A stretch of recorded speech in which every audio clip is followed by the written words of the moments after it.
जय श्री हरि। प्रभु मुझे सहारा है तेरा, जग के पालनहार। कार्तिक मास महात्म की कथा कहूँ विस्तार। कार्तिक मास का तीसरा अध्याय। सत्यभामा ने कहा, हे प्रभु, आप तो सभी काल में व्यापक हैं और सभी काल आपके आगे एक समान हैं। फिर यह कार्तिक मास ही सभी मासों में श्रेष्ठ क्यों है? आप अब तिथियों में एकादशी और सभी मासों में कार्तिक मास को ही अपना प्रिय क्यों कहते हैं?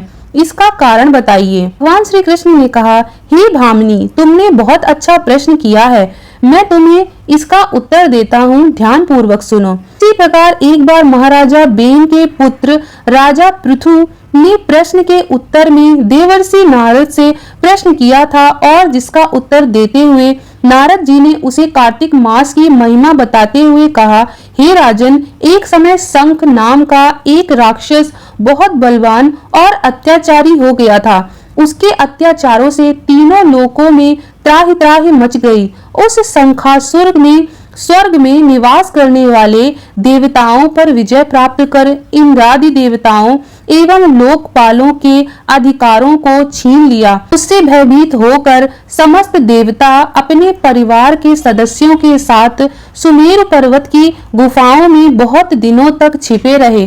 तत्पश्चात वे निश्चिंत होकर सुमेरु पर्वत की गुफाओं में ही रहने लगे। उधर जब शंखासुर को इस बात का पता चला कि देवता आनंद पूर्वक सुमेरु पर्वत की गुफाओं में निवास कर रहे हैं, तो उसने सोचा, ऐसी कोई दिव्य शक्ति अवश्य है जिसके प्रभाव से अधिकारहीन यह देवता अभी भी बलवान है। सोचते सोचते वह निर्णय पर पहुंचा कि वेद मंत्रों के बल के कारण ही देवता बलवान हो रहे हैं। यदि उससे वेद छीन लिए जाएं तो वे बलहीन हो जाएंगे। ऐसा विचार कर शंखासुर ब्रह्मा जी के सत्यलोक में शीघ्र ही वेदों को हर लाया। उसके द्वारा ले जाए जाते हुए भय से उसके चंगुल से निकल भागे और जल में समा गए। शंखासुर ने वेद मंत्रों तथा बीज मंत्रों को ढूंढते हुए सागर में प्रवेश किया, परंतु ना तो उसको वेद मंत्र मिले और ना ही बीज मंत्र मिला। जब शंखासुर सागर से निराश होकर वापस लौटा तो उस समय ब्रह्मा जी पूजा की सामग्री लेकर सभी देवताओं के साथ भगवान विष्णु की शरण में पहुंचे और भगवान को गहरी निद्रा से जगाने के लिए गाने बजाने लगे और धूप गंध आदि से बारंबार उनका पूजन करने लगे। धूप दीप नैवेद्य आदि अर्पित किए जाने पर भगवान की निद्रा टूटी और वह देवताओं सहित ब्रह्मा जी को अपना पूजन करते हुए देखकर बहुत प्रसन्न हुए तथा कहने लगे, मैं आप लोगों के इस कीर्तन एवं मंगल चरण से बहुत प्रसन्न हूँ।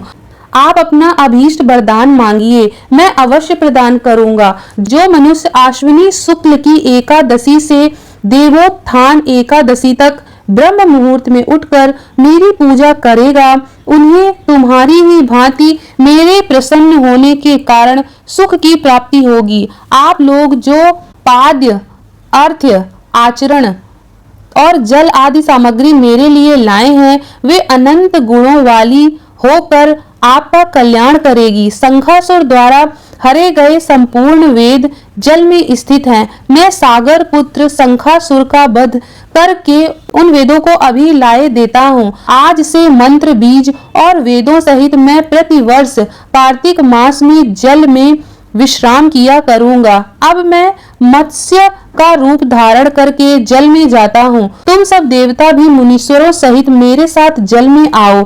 इस कार्तिक मास में जो श्रेष्ठ मनुष्य प्रातः काल स्नान करते हैं, वे सब यज्ञ के अमृत स्नान द्वारा भली भांति नहा लेते हैं। हे देवेंद्र, कार्तिक मास में व्रत करने वाले को सब प्रकार से धन पुत्र पुत्री आदि देते रहना और उनकी सभी आपत्तियों से रक्षा करना।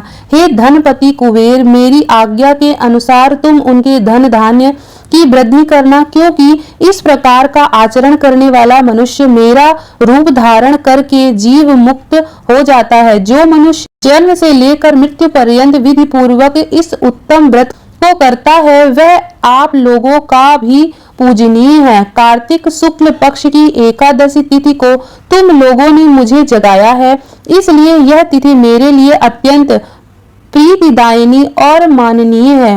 हे देवताओं, यह दोनों व्रत नियम पूर्वक करने से मनुष्य मेरा सानिध्य प्राप्त कर लेते हैं। इस व्रत को करने से जो फल मिलता है वह अन्य किसी व्रत से नहीं मिलता। अतः प्रत्येक मनुष्य को खुशी और निरोग रहने के लिए कार्तिक महात्म्य और एकादशी की कथा सुनते हुए उपयुक्त नियमों का पालन करना चाहिए। वीडियो का अगला भाग इसी चैनल पर मिलेगा, इसलिए चैनल को सब्सक्राइब कर लें और बेल आइकन में ऑल का ऑप्शन सेलेक्ट करें ताकि आपको आगे आने वाले नोटिफिकेशंस मिल सकें। वीडियो देखने के लिए धन्यवाद।